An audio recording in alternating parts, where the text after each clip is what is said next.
Welcome everybody to part 2 of the Heroes vs. Alien review schedule. Now, we are talking about The Flash, and we are getting into this episode right away. Like, I don't even want to go for a true out introduction, because this one was pretty damn lit. So basically, Barry and everyone are basically seeing how good Wally's speed is and all this, but it seems like Iris is worrying the most. She kind of has that big sister mentality to where she doesn't want Wally doing something retarded or stupid, like getting himself killed or any of that, because, well, he seemed to be having a ruthless nature, basically having this type of, well, it doesn't matter what I do, I'm the fastest thing alive, I'm doing even better than Barry, so why can't I go train? Now, Barry and everybody gets a distress call about a meteor crashing into the Earth, or a so-called meteor, so Barry goes and investigates it, and he finds a spaceship. But the spaceship isn't just a normal spaceship. They have these aliens known as the Dominators attacking planet Earth. And basically Barry's like, I need to get as many people as I can to help out. So what does he do? He calls Oliver and he calls the Legends of Tomorrow. He also goes back in, like yesterday's Supergirl episode, that's where he goes and gets Kara. Cause he's like, look, in order for us to actually match up against these aliens, we need an alien of our own, aka Kara, aka Supergirl. So he goes and gets her real quick, and he basically assembled the team of the Legends of Tomorrow, the Arrow, and the Flash. But you know, certain things with the Flash, such as they can't really have their full powers out because A, Caitlin can't use her without going psycho serial killer, and Vibe is just useless. Let's be honest. Cisco's only good when he's able to help assist Barry in non-physical combat. Other than that, he's not the best. We saw that with his fight against Killer Frost and all that, and it took Barry actually the one who had to take her down. But you know, that's just my opinion. That's my opinion. If you guys feel differently, write it down in the comments down below. You know I'm gonna get a lot of hate from Vibe fans if they still exist. Anywho, basically, as we get more and more into this, we see that it's Firestorm who ends up finding a message on an MP3, and basically it's Barry from 40 years from now, and he says possibly the thing that kind of ruined the relationship of the team.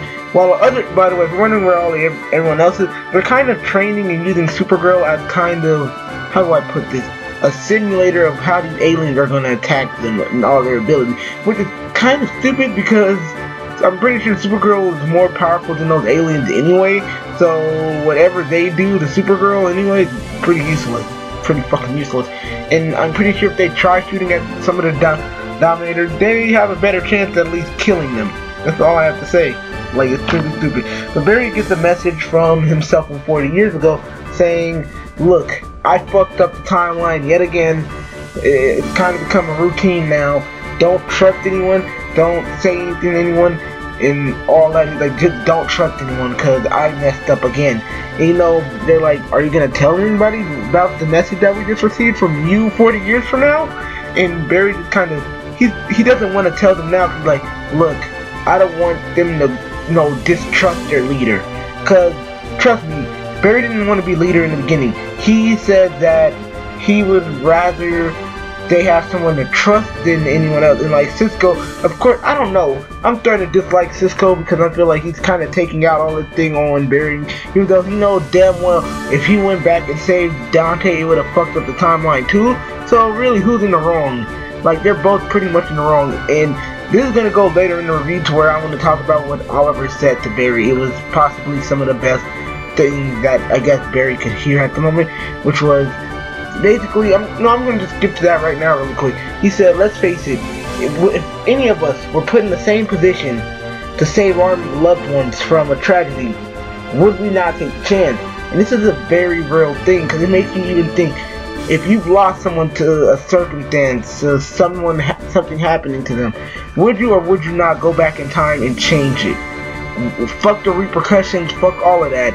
Would you not go back? Like, if you lost someone and you could prevent that loss, like, it's suppose someone got in a car crash or something that you love, and I know that's pretty controversial, but would you or would you not go back in time? That's the question of the day. Please write in the comments down below. And you knew that there was repercussions, but you knew this was someone you truly cared about. Would you or would you not go back in time? Because that's the one reason I never blamed Barry for what he did. but I'll make a jokes out of it. I'll fucking get on Barry's head about it. I'll roast that nigga about it. But let's face it, the Flash did something all of us would do if we had that power. Let's face it. If you say you wouldn't do that, you're just a despicable human being. I'm sorry. Like, that's someone's life that you could be saving. But then again, it goes back, way back, and let's kind of get back into the review. So basically, you know, nobody really trusts Barry after getting that message, because eventually Cisco pretty much tells everybody what happened, and Barry was kind of forced to kind of like just, you know, I fucked up you guys' timeline. Diggle, you were supposed to have a daughter. What's the guy's name? Firestorm? The old Firestorm, not the black guy, but the old guy that he fuses with. He had a son who turned into his daughter, and it's really weird. And you know, all of this shit happened, and basically nobody trusts him. Like, no one trusts him. Firestorm, of course, still kind of trusts him because he was the one who got the message. And you know, after that happened, basically Supergirl takes everyone like to kind of cool off, and the only way to cool off is by trying to fight the alien. And they fucked up yet again, like royally fucked up. And let me explain how. During their fight with the alien, they trapped him by telling him that the president got kidnapped, and eventually we find out the whole president getting kidnapped decoy happened, and basically you know, the Flash and everyone else is like, it's a trap, and like they get hypnotized. Not the Flash wasn't there. The Flash was like with Oliver, and because nobody really wanted him there, because they're like, okay, if you're not gonna trust Barry, then I'm staying here. That's what he said, and they was like, well, I guess you're staying.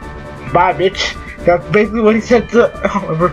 And you know, everybody comes back in there brainwashed, and it's possibly one of the most epic fights in there. And we see my boy Kid Flash, or you know, Wally. Of course, he doesn't have his costume. Nobody's really bothered by that. But Kid Flash basically takes out like all of the non-superpowered them for like a few minutes. Then Supergirl brainwashed Supergirl, by the way, blast the shit out of Wally, knocking him out. And of course, it's in a spectacular fashion of how they do this. I fucking love this episode just for the crossovers and all the little Easter eggs we got it with it. Because not just did we get an Easter egg for Amanda Waller, because one of the presidents did mention that Amanda Waller was, you wanna know why she survived here? Because she did what I said, basically, to the president. But does that make Amanda Waller his bitch? I'm just saying. I don't know. So, we're gonna kind of get to the end of it, because after they stop the D-Brain superheroes, they basically, all of Oliver and the Legends of Tomorrow, well, not all of them, but most of them, get pretty much beamed up and kidnapped by the aliens, and that's where the episode ends. And I give this episode a 9.75 out of 10. It was a really, really cool episode, and I can't wait to see where it's going next for this thing. So tomorrow is Arrow, but you guys know me, I never review Arrow. I just don't like it. It's not my cup of tea. I might try it out after watching all this shit, and then after that we have the Legend of Tomorrow schedule. So I'll see you guys in the next video. You guys have a lovely day, and yeah, see ya. Oh, I give the episode a 9.75 out of 10.